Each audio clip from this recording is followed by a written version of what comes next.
Hey guys, and welcome to Serious Sam Classics Revolution. For people who don't know what this is, it is basically the first two Serious Sam games, the first and second encounter, in one package, and it also has Steam Workshop support and some other cool Jimmy Jams. Sam, I am. Which is pretty cool. It will eventually also come with a level pack called Bright Island, which you can see here, but we're going to ignore that for now, because it doesn't currently exist, and therefore we're not going to focus on it. It is currently in early access, which it'll probably be for a while. For as far as I am aware, it's basically just a project that's done by volunteers mostly, and it gets worked on every now and then. It gets a patch every now and then, but for this video series we're going to at least focus on the first encounter, on its new I Am Ugh-Zan difficulty, which you get by either beating, I think, the second encounter on mental. I don't think it actually works to beat the first encounter on mental. I think you actually have to beat the second encounter, or you just press the tilde key and type this tiny little console command, which is what I did, because I hate mental difficulty and I don't want to play through it again. It's just horrible. Anyway, we are going to be playing on I Am Ugh-Zan. Now, the difficulty settings in this game might not be immediately obvious, but the main thing you gotta know is that on Tourist, Serious, and I Am Ugh-Zan, you get twice as many bullets than you do on any other difficulty. On Tourist, it just is because Tourist is just ridiculous. But I Am Ugh-Zan and Serious have the same enemy spawns, which is actually more difficult enemy spawns than on any other difficulty. And on I Am Ugh-Zan, you also get enemies that have 50% more health and deal slightly more damage as well. So it's just gonna be good. Let's get started. We're gonna get every secret, and I'm gonna try to get every kill, which I think is actually impossible, but I'm gonna get as far as possible with that ideal. Let's get going. And you gotta read the story, otherwise my video won't be as long and that'll be terrible. At the dawn of the 21st century, mankind makes a startling discovery. Beneath the sands of the earliest known human civilization, traces of another even more ancient but technologically advanced civilization are uncovered. The profound scientific implications of this discovery leads humankind to the far reaches of the universe. Everything seems perfect, but too perfect to last. In the year 2104, human civilization is attacked by countless deadly monsters spawned from another dimension. In the battles that follow, humankind fights valiantly, but nothing can stop the monsters from coming.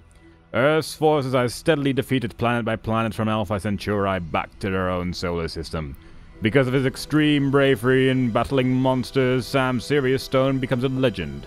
Wounded countless times, but never defeated, Serious Sam becomes a living symbol of the Earth's resistance against the advancing evil. But no matter how bravely the human armies fight, they are defeated time and time again. Attempts to defend the solar system fail, and the Earth is now under direct attack. Humankind stares into the face of its own annihilation. World leaders must now turn to their last chance, an ancient artifact known as the Time Lock, a relic from a long-forgotten race imbued with the power to teleport a single person back in time. They're gonna teleport Serious Sam because that's what he does best. They are actually weirdly non-specific where the monsters are coming from, but in all the monster descriptions, it basically says, yeah, it's mental that's doing this. So that's odd, but there you go. Also, the entire story of this game, outside of that little intro cutscene, is basically told in giant walls of text. I'm not going to be reading those. I might sum them up every now and then because it might be interesting for some reason or another. But for the most part, it's just going to be video games. It's going to be murdering people. And also just showing off basically how ridiculous it is to try and go for all kills in this game. Because you need to take some pretty unnatural routes to actually see every single enemy in the game. I can sorta kinda see it if you get really lost. But even then, it's unlikely you're actually gonna see every enemy, and the first level is actually a pretty good example as to why. And also, in the first little intro cutscene, it says the time lock's actually causing the bad weather, and it's only gonna be there for a very short amount of time. And we can actually make use of the poor weather conditions in just a moment after this little intro cutscene concludes, which will be right about now. There you go. So this is the Natrix screen where all the story is shown. It's really large walls of text. It basically is summed up to just, we gotta go to two places. Ready for battle. Now we're gonna go to the right first because there is a secret revolver over here. We have one gun right now, but this one will make it two, and it's just a little bit better. Especially on the I Am Ugh-Zan difficulty where everyone takes 50% more damage. And now we are immediately going to go upstairs here because it's still raining. That's the first dude. He's purple, he shoots sometimes. Now you may have noticed that one purple dude has some sort of weird blue aura sort of surrounding him. And there's a reason for that. They have two sort of enemy variations on this difficulty, and I'm just going to wander around and get secrets and things while I'm talking. They have two enemy variations. One is ice and one is fire. And with the ice one, if you touch the enemy... Yes, it's a secret rocket launcher over there. With the ice one, if you touch the enemy, you briefly go into like a weird slippery mode, which is kind of awful to control, but overall it doesn't really matter too much. There's also one which is permanently on fire, and it's not the good type of fire where they die. It's actually, if you touch those guys, you catch fire and you basically just die. There's really not much you can do about it because you take so much damage from this nonsense that you don't want to get messed up in that situation. So, the reason why killing every enemy in the game is kind of awkward. This is a walkway. If you don't walk over this walkway, that guy doesn't spawn. And I can vaguely remember there were more guys here, but there's basically just a bunch of walkways where you have to walk back and forth, otherwise enemies don't spawn. And it's fairly easy to miss one of the various walkways which are available to peruse as you wander around this terrain, because there's really no reason to walk over that one. There's like no way you're ever gonna have to walk over that one, regardless of what path you take. Now, we have two weapons right now. We have the guns. Well, I guess we have the rocket launchers as well. We're just going to dismiss that. And we have the knife. And the knife is kind of amazing. There is a secret shotgun if you touch this wall. And that is a clear skeleton. On serious difficulty, the double-barreled shotgun would kill that guy in one hit. On I Am Ugh-Zan, it does not. And that's bad. Also, that's one of the enemies that was on fire. And if I do touch him, I will just die. So, preferably, I want to stay away from him. But... yeah, the double-barreled shotgun doesn't actually insta-kill near enough anything anymore. It's actually pretty much just trash at this point with this difficulty setting because it's not effective. You kind of gotta get good with the knife, otherwise you're probably just gonna fall over. Walked over that walkway to spawn that guy, I do believe, and this guy because it's his friend. I think I'm 90% sure this one doesn't spawn anything, but I like to be like good and careful and things, but... I think the only thing that remains here is these two shotgun shell things, which are irrelevant, but also this thing, which is armor, which makes us less likely to die a bit, which is good, but also it spawns a couple more enemies. You might be able to understand now why it is likely you're not going to get all kills in your first run, because it's ridiculous. Here's a Gnar. He dies in one hit from the knife, which is cool. Here's a pistol if you didn't find the secret one because it was pretty well hidden. And we're going to walk backwards just a little bit to spawn these two guys. And we're just going to knife him to death. Now, well, there he goes. I guess I need to be aware of this for later on because this could actually be kind of an issue. Normally he doesn't fall down there, but I guess we can just sort of sit here and shoot him for a bit. But, yeah, on serious difficulty, both Gnars will just die regardless of what type it is because you got sort of the purpley ones and you got the sort of beige colored things, and the beige ones are a little bit more healthy than the other ones, but they usually just die in one hit. But on serious difficulty, that's not the case, unfortunately. But we don't have to worry about that because we good. So you might remember I got a secret revolver from there earlier, and you might have noticed no one spawned. But if you walk to this walkway over here, it spawns a whole bunch more junk because that's just how this game does. It's how this game do things. And walking around the corner is that guy. The knife, interestingly enough, doesn't require you to actually touch the enemy. You just need to be like close enough for the melee range to hit. Also, there's a dude there. So you can still knife enemies which are on fire like that. But you need to be really, really careful with the range because if you're too close, you die. That's just kind of one of the main things about this difficulty. It's not really so much that there are enemies which take an extra shot to kill or a bunch of extra shots to kill. It's the main thing you need to worry about is that there might be dudes on fire who instantly kill you, and that's unfortunate. It's just really sad when that happens. So we're just going to walk all the way around here. It assumes you go from the other side, so that's why enemies spawn behind us. It assumes you basically take the same walkway we did earlier. and we're going to spawn a couple more dudes on this side by walking over another walkway, because this game's great. Now, I walked specifically over the right walkway first because of some of the enemy spawns.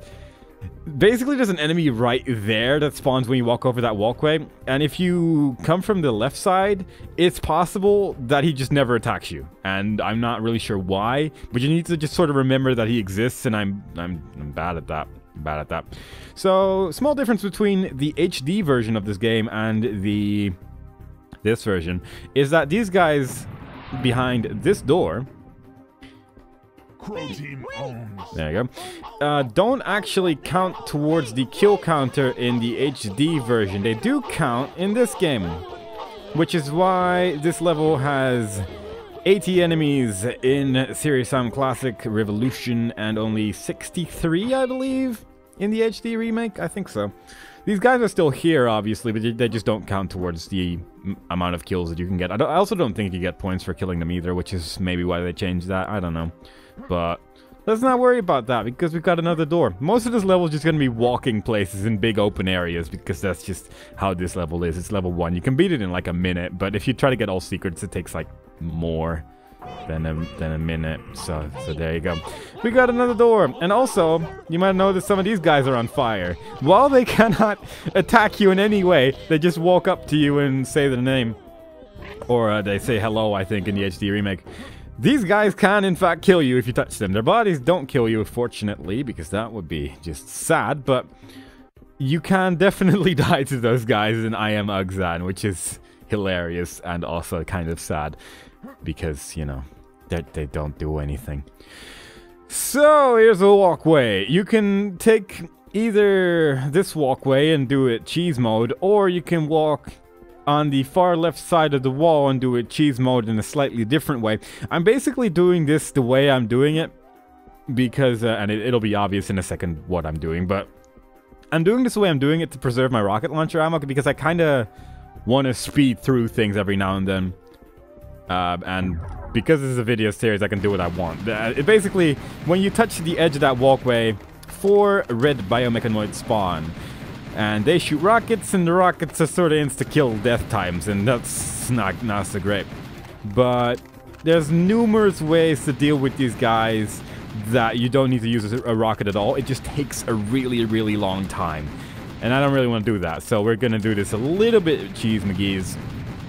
One way to do this a little bit less silly is by just walking along the left side of the wall over there, and the main reason that changes things at all is because they don't see you. Like, not all of them see you when they spawn, so only like 1 or 2 are actually walking towards you at any point in time, and you can just take them on one by one that way. But if you do this, then they will just sort of get stuck on this wall, and you can use the best weapon in the game, which is the knife. And I kind of got to be wary of that guy. You also need to be a little bit careful here as well, because there is the tiny chance that they get on top of this little walkway. And if they do that, then they shoot a rocket at you and you instantly die. So this isn't really the safest method or anything, but it works. And they can't actually shoot you from where you're behind this wall either. So this is pretty much just a way to do this. There is a big open area there, so even if you spawn all 4 enemies at once and you want to fight them in the desert, it's not impossible. It really isn't impossible at all. It just takes a long time. And the main reason you even want to go to that desert is for a secret area. But there's also 10 more enemies hiding away in there, so we gotta deal with those. And that's exactly what we're going to do after we kill these 2 guys. I will spare you the exciting visions of me walking to the other side of the desert, because it's kind of far away. There's like a green pixel over there, and we need to walk to the green pixel because that's where secrets hide. So I will just see you when we've reached the green pixel. So hey, here's the green pixel. It's actually a tree, but it's just really far away. It counts as a secret area, and it's also the reason why you can't actually beat this level in the estimated amount of time when getting all secrets, because it's just that far away. Now, one of the things you have to be careful of when fighting the red biomechanoids normally is that they don't shoot this tree. Because when they shoot the tree, it spawns 10 Stygian harpies, I think that's their name. And these guys, kind of annoying to fight when they're still red biomechanoids alive. When there's not, it's just kind of awkward to look at them because of the sun, but that's really the only difficult part about this. You can shoot a rocket in their direction and just deal a whole bunch of damage to a lot of them because they sort of bunch up the more you walk backwards. And this is... I feel like this is mostly here to just keep you entertained while you walk all the way back from the desert again, because there's really not much going on. On I Am Ugh-Zan, you need to be careful with these guys because, again, these guys have a melee attack.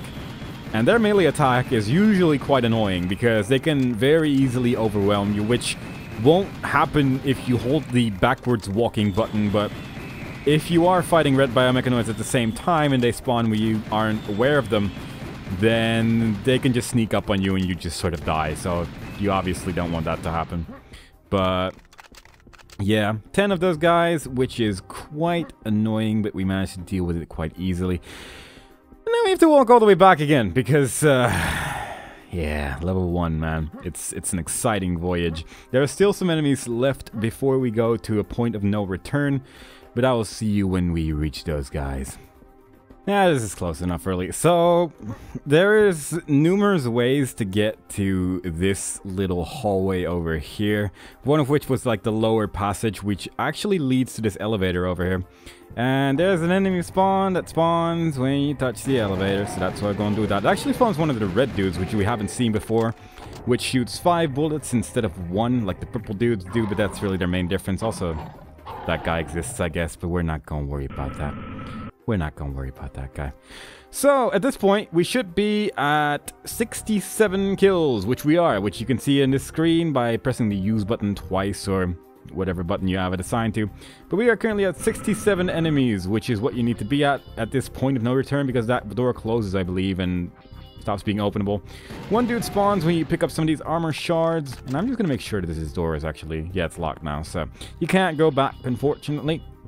There is 50 health in the water here, but we can't pick it up because we're currently at max health.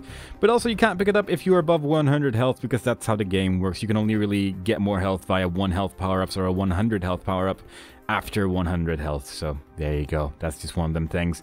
This, however, spawns a purple man. You can see his exciting spawning animation as he appears out of absolutely nowhere. And that leads us to the final battle of this level, where there is some thingle-thangles. There is a shotgun over here, which we want. We're going to use our secret rocket launcher to kill those dudes over there, because there's a couple dudes on fire. There's a lot of clear skeletons, and it's all just a bunch of nasty business. Might as well use our shotgun every now and then, because we did get it, and it is a fun weapon, but man, I do wish it was better. You basically just have to listen to the sound of that guy shooting, which is a considerably more different noise than all the other gunfire, because that's the only real shot you have to jump over. Everything else you just sort of just walk and they miss, so that's cool. And then finally it spawns 2 more clear skeletons, which we can very easily take care of with the knife, as long as you know how to tango. And we're just gonna grab this armor before leaving the level entirely. We never actually used this thing. There you go, we used it. And now we can leave this level behind. That was the first level. Took about, what, like 13 minutes, along with 6 minutes of cutscenes or something like that. And it starts off for a new journey and trying to get as many kills as possible. I did say earlier that I thought it was impossible, and this game is sort of notorious for, well, at least the older classic versions of the game were sort of notorious for spawning enemies outside level geometry and stuff like that, or, well, basically just having spawns like this where you have to walk everywhere. So you just sort of need to know where stuff is. But there is a chance that at some point I'm just going to give up on the killing everything and just stick to killing a lot, because I know in the second encounter there's at least one level where there's just infinite spawns and then stuff like that, basically. But we're going to try and keep it up for as long as possible, but that's where I'm going to end the video here. The next time we play, we are going to do the next level, level 2, which is Sand Canyon. And I hope to see you guys there. Bye-bye.